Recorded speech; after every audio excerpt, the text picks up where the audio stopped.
Ci sono ragazzi che entrano dentro per gioco, per dormire, si drogano, insomma è un problema. È morto anche un ragazzo qui dentro.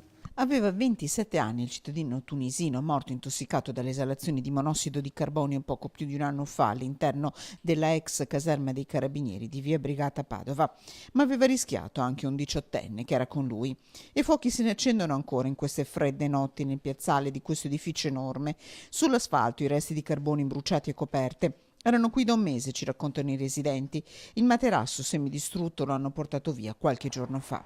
2 mesi fa il fuoco è diventato un incendio, in piena notte l'intervento dei vigili del fuoco, finestre aperte, vetri rotti, in tanti si rifugiano qui nel cuore di uno storico quartiere residenziale a 2 passi dalla casa di cura Villa Maria. Tante volte la situazione è stata denunciata, anche i proprietari, per ora niente è stato fatto. Prima era anche più sicura la zona con i carabinieri, adesso invece c'è un via di gente che non conosciamo e quindi questo è lo stato attuale. A me ci hanno rubato anche le biciclette, qui passano un sacco di clandestini, comunque era meglio prima quando c'erano i carabinieri.